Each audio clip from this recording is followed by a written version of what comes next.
Shalom, selamat pagi. Jumpa lagi di Renungan Akhir Pekan. Hari ini kita akan belajar tentang bedanya Kristen dan murid Kristus. Kalau Kristen belum tentu murid Kristus, tetapi kalau murid Kristus pasti dia orang Kristen. Nah, ada ayat di dalam Matius 4 ayat 18-22 akan saya bacakan buat kita semua. Dan ketika Yesus sedang berjalan menyusur danau Galilea, ia melihat dua orang bersaudara, yaitu Simon yang disebut Petrus dan Andreas saudaranya. Mereka sedang menebarkan jala di danau sebab mereka penjala ikan. Yesus berkata kepada mereka, "Mari ikutlah aku dan kamu akan kujadikan penjala manusia." Lalu mereka pun segera meninggalkan jalannya dan mengikut dia. Dan setelah Yesus pergi dari sana, dilihatnya pula dua orang bersaudara, yaitu Yakobus dan anak Zebedeus, dan Yohanes saudaranya bersama ayah mereka Zebedeus sedang membereskan jala di dalam perahu. Yesus memanggil mereka dan mereka segera meninggalkan perahu serta ayahnya lalu mengikuti dia. Saudara-saudara, pola pemuritan Yesus berbeda dengan pola pemuritan yang dilakukan oleh para rabi Yahudi. Kalau rabi Yahudi, biasanya orang tua anak-anak Yahudi, mereka yang membawa anak-anak kepada guru mereka atau para rabi. Dan para rabi tidak mencari murid.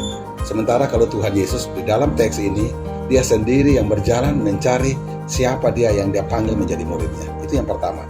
Yang kedua, di dalam pola pemuritan Tuhan Yesus mengajar memuridkan sambil mengutus. Jadi belajar sambil aplikasi, belajar sambil praktek. Sementara kalau para guru Yahudi itu mengajar tahap per tahap. Jadi kalau muridnya selesai tahap pertama, kedua, ketiga, dan sudah sampai selesai, baru bisa jadi pengajar. Nah, itulah perbedaan mendasar cara pemuritan Tuhan Yesus dan para rabi Yahudi. Pagi hari ini kita mau mendalami siapa sebenarnya murid Kristus. Tadi saya sudah katakan bahwa beda antara orang Kristen dan murid Kristus. Nah, sekarang siapa dia? Atau apa artinya murid Kristus? Murid Kristus menurut ayat yang barusan kita baca adalah orang yang mengikuti Yesus. Perhatikan kata-kata ikutlah aku. Jadi seorang murid akan mengikuti gurunya kemana saja guru itu pergi. Murid ini akan tinggal bersama-sama dengan gurunya. Mereka mengikuti ajarannya dan meniru gaya hidupnya. Singkatnya, menjadi murid Yesus berarti selalu bersama-sama dengan Yesus, berupaya supaya menjadi sama dengan Yesus. Nah, perhatikan kata-kata ini, bahwa menjadi murid Yesus berarti kita harus mengikuti kemana Yesus mau. Yesus di depan, maka kita dari belakang. Yesus jalan di muka, kita mengikutinya. Adalah aneh, orang berkata dia adalah murid Kristus, dia adalah pengikut Yesus. Sementara Yesus berkata lain, Yesus menunjukkan jalannya ke sana, dia menyimpang ke kanan atau ke kiri. Inilah yang saya katakan cukup jadi Kristen, tapi belum jadi murid Kristus. Karena murid Kristus, dia harus mengikuti kemana gurunya pergi. Itu sebabnya saudara-saudara pagi hari ini, saya berharap renungan ini mengingatkan kita kembali untuk mengecek tentang identitas kita, panggilan kita sebagai murid Kristus sekaligus orang Kristen. Apakah kita suka mengikuti jalan Tuhan? Apakah kita meniru gaya pelayanannya Tuhan? Atau kita mau mengikuti gaya dunia, maunya kita sendiri? Saudara-saudara, ini adalah catatan otokritik buat kita sebagai hamba-hamba Tuhan maupun sebagai orang Kristen yang mengaku bahwa kita adalah muridnya. Yang kedua, murid Kristus berarti menjalankan misinya. Yesus berkata, kamu akan kujadikan penjala manusia. Nah, inilah tujuan Yesus. Jadi kalau Yesus memilih kita, dia yang berinisiatif memanggil kita, maka dia juga akan memproses kita, menjadikan kita menjadi muridnya, menjadi pelayan-pelayan. Sebuah misi yang jelas bahwa kita dipanggil menjadi murid Kristus untuk menjadi penjala manusia, menjadi pelayan-pelayan guru kita Tuhan Yesus. Saudara-saudara, memang saya sadar bahwa tidak semua orang mau terlibat dalam pelayanan. Ada banyak alasan, ada yang tidak cakap ngomong, ada yang tidak punya sekolah yang cukup, ada yang masalah keluarga dan berbagai alasan disampaikan. Tetapi Tuhan Yesus berkata bahwa aku yang akan memproses kamu, aku yang akan menjadikan kamu. Jadi inisiatifnya Tuhan, dan dia juga yang akan membentuk kita menjadi pelayan-pelayannya. Dalam hal ini kita tidak harus jadi pendeta, kita tidak harus menjadi seorang rasul, nabi, menjadi pengajar, tetapi kita dipanggil hari ini untuk menjadi saksi Kristus. Di manakah keberadaan kita pagi hari ini? Apakah kita sudah siap belajar untuk menjadi saksi Kristus? Ini pertanyaan perenungan bagi kita. Tuhan Yesus berkata di dalam Matius 28 ayat 19-20, karena itu pergilah jadikanlah semua bangsa muridku. Itu misi Yesus. Jadi dia memanggil kita menjadi muridnya, dia memilih kita menjadi orang pilihannya, kemudian dia akan mengajar kita, menjadikan kita, memproses kita menjadi guru, menjadi pelayan Tuhan. Jadikanlah semua bangsa muridku dan baptislah mereka di dalam nama Bapa dan Anak dan Roh Kudus, dan ajarlah mereka melakukan segala sesuatu yang telah kuperintahkan kepadamu. Jadi kita dipanggil Tuhan pagi hari ini sebagai jemaat sahabat Allah, sebagai orang Kristen yang percaya Tuhan, yang kita belajar dari guru kita Yesus Kristus. Maka panggilan kita jelas, ikuti dia, dan dia akan memproses kita menjadi alat di tangannya.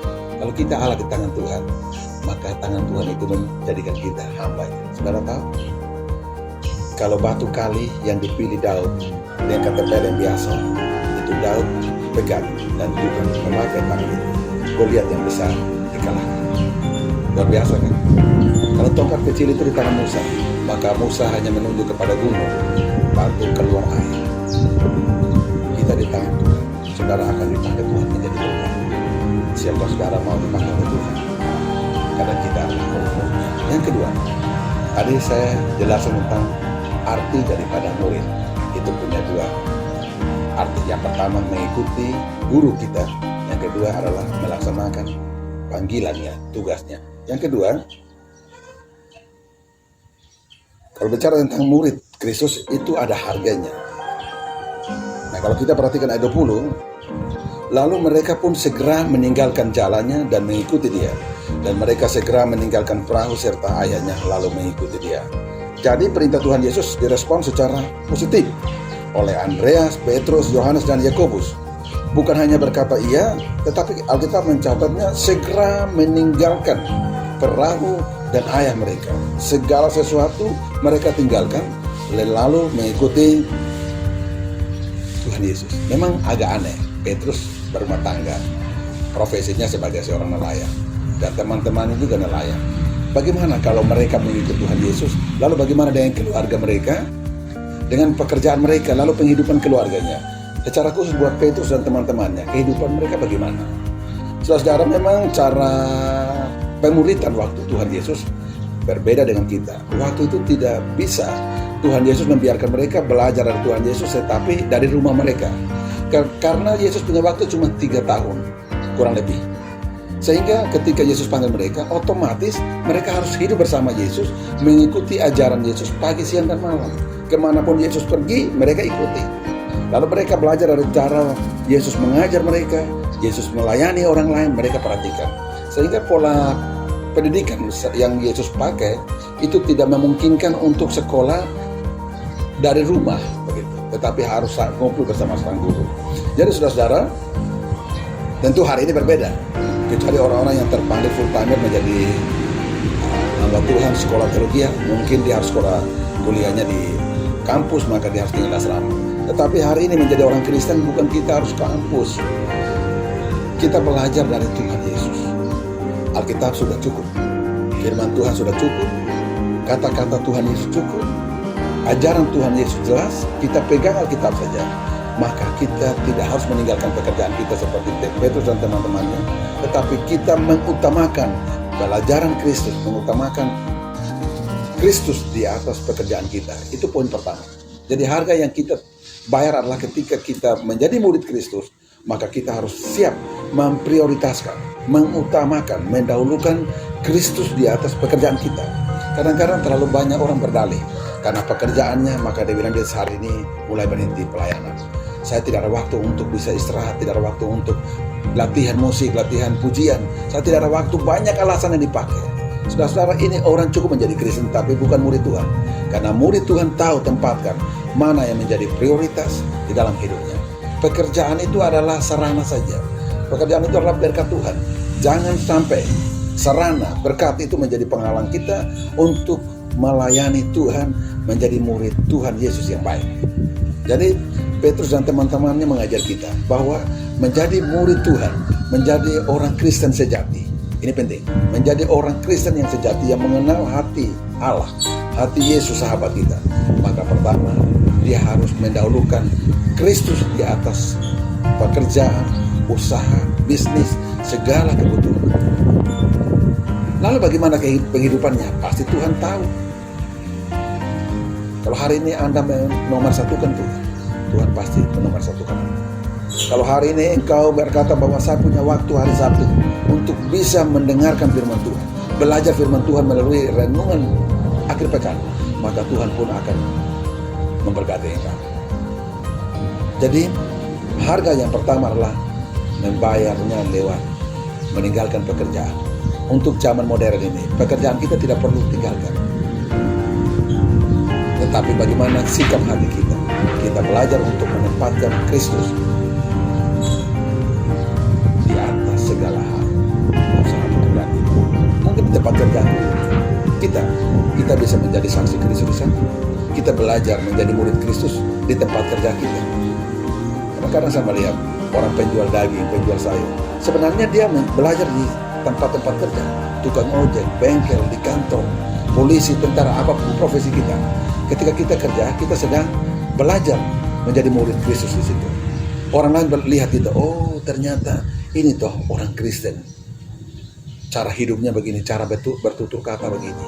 Di tempat kerja, cara mengambil keputusan ketika dia mengelola keuangan, ketika dia mengambil sebuah keputusan, bagaimana? Itu murid Kristus. Kita sedang belajar menjadi murid Kristus di tempat di mana kita berada. Jadi kita tidak harus tinggalkan kerjaan kita. Ya, itu yang pertama. Yang kedua, selain meninggalkan pekerjaan, memprioritaskan Tuhan di atas pekerjaan, bisnis, dan usaha kita. Yang kedua adalah harga yang harus dibayar adalah meninggalkan keluarga. Di dalam ayat 22, dan mereka segera meninggalkan perahu serta ayahnya lalu mengikuti dia. Jadi Yohanes, Yakobus, ini panggilannya agak berbeda dengan teman-teman yang lain. Kalau ayat 21, mereka bersama ayah. Tetapi ayat 22 dicatat bahwa mereka meninggalkan perahu serta ayahnya. Jadi apa yang dilakukan oleh Petrus dan Andreas serta Yakobus dan Yohanes sebenarnya sama. Mereka mengikuti Yesus dan mereka meninggalkan pekerjaan sekaligus keluarga. Kalau kita bandingkan di dalam pasal 10 Matius ayat 37, Yesus berkata kepada murid-muridnya, barang siapa mengasihi bapa atau ibunya lebih daripadaku, ia tidak layak bagiku, dan barang siapa mengasihi anaknya laki-laki atau perempuan lebih daripadaku, ia tidak layak bagiku. Yang perlu digarisbawahi adalah mengasihi bapa, ibu, anak laki-laki, dan anak perempuan lebih daripadaku.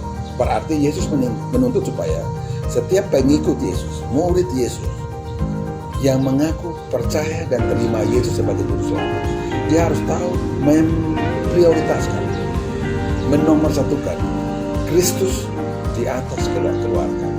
Kepentingan keluarga harus di bawah kepentingan. Dan inilah panggilan saudara saya. Saudara, ini penting. Jangan sampai keluarga menjadi penghalang bagi pertumbuhan rohani kita. Saya kadang-kadang iris, merasa sedih. Pelayan-pelayan Tuhan tiba-tiba hilang dari pelayanan. Mulai banyak alasan ketika mulai punya pacar. Sudah punya pacar, waktunya sudah berkurang dan pelayanan sudah mulai dia cicil. Ketika menikah, maka ikuti suaminya. Apalagi bukan satu gereja dengan kita. Apalagi beda agama, ini celaka sudah. Inilah yang terjadi hari-hari ini dalam gereja. Orang tidak tahu bagaimana menomorsatukan Kristus, panggilan Allah. Bagaimana pentingnya pertumbuhan rohani. Hidup berjemaat, beribadah, melayani. Itu penting di atas segala. Itu sebabnya Yesus berkata, kalau engkau mengasihi orang tuamu, saudara-saudaramu lebih daripada aku, engkau tidak layak menjadi. Tapi hari ini banyak orang mulai jauh dari Tuhan ketika mulai punya keluarga, mulai punya anak. Alasan anaknya terlambat bangun, anaknya rewel, anaknya tidak mau mandi. Banyak sekali alasan. Saya takut kisah Abraham dan Ishak Ishak itu dinanti oleh Abraham kurang lebih 25 tahun. Ishak sudah besar. Kemudian Allah berkata kepada Abraham, ambillah anak yang engkau kasihi, persembahkan Abraham. Itu sangat sedih kalau sampai Tuhan menguji kita, mengambil posisi seperti itu. Maka saya percaya itu akan kelihatan mana yang dari Tuhan. Saudara yang dikasihi Tuhan, saya mengajak kita pagi hari ini untuk lebih peduli kepada pekerjaan, lebih peduli kepada Tuhan daripada suami, istri, anak. Boleh mengasihi suami, istri, anak, mengurus keluarga kita, orang tua kita itu perlu. Tetapi jangan sampai situasi keluarga itu menjadi penghambat dalam bertumbuh dalam keluarga. Situasi di dalam rumah tangga membuat kita bisa berada. Saya tahu ada suami yang tidak mendukung istri, istrinya pergi ibadah, anaknya tidak mau dilihat, istrinya mau pergi pelayanan, anaknya tidak mau dilihat oleh suaminya, karena suaminya tidak suka gereja. Cukup menjadi anggota jemaat. Tercapai saudara pada hari ini ya, itulah yang terjadi hari dalam gereja. Itu sebabnya kita perlu berhati-hati dengan segala hal yang kita miliki yang ada di dalam hidup kita. Ingat bahwa panggilan kita bukan menjadi Kristen saja, tetapi kita harus menjadi murid Tuhan Yesus Kristus. Maka pagi hari ini firman Tuhan ingatkan, menjadi murid Tuhan yang pertama harus ikuti apa maunya Tuhan. Guru di depan, kita ikut dia. Jangan seperti pendeta-pendeta modern hari ini. Tuhannya suruh ikut dia. Dia berkata bahwa karena firman Tuhan berkata, engkau akan melakukan pekerjaan yang lebih besar daripada aku. Mereka menafsirkan kata-kata ayat-ayat Yesus itu dengan arti mereka bisa melakukan apa saja yang Yesus dulu tidak pernah buat. Ini salah. Ayat itu harus ditafsirkan bahwa itu bicara tentang geografis. Kenapa? Karena waktu Yesus hidup, waktunya dia hanya hidup di sekitar Israel dan sekitarnya. Kemudian hidupnya Yesus cuma 3,5 tahun untuk melayani. Jadi pekerjaan besar itu berkaitan dengan waktu kita melayani cukup panjang dan berkaitan dengan jangkauan wilayah pelayanan kita. Jangan mengada-ada. Apa Yesus tidak lakukan, kita bisa lakukan. Lalu berkata yang bukan-bukan. Pagi hari ini saya mengajak kita supaya jadilah pengikut Tuhan. Yesus di depan, kita ikut dia. Apa maunya Tuhan Yesus, kita ikut dia. Jangan tambah-tambah. Ayat firman Tuhan berkata, jangan suka menambah dan sekaligus jangan suka mengurangi firman Tuhan. Itu yang pertama. Jadi murid Tuhan, ikut Tuhan. Apa yang firman Tuhan sudah jelaskan, ikut itu saja. Apa yang firman Tuhan catat, ikut itu. Itu baru murid Tuhan yang sejati. Lalu melayani Tuhan. Dan yang ketiga, berharga. Berharga itu bisa soal pekerjaan. Kita harus menomorsatukan Tuhan di atas pekerjaan kita, sekaligus kita menomorsatukan Tuhan di atas keluarga. Saya berharap jemaat sahabat Allah bukan cuma menjadi orang Kristen, tapi sekaligus jemaat sahabat Allah adalah murid Yesus yang sejati. Salam, Tuhan berkati kita semua.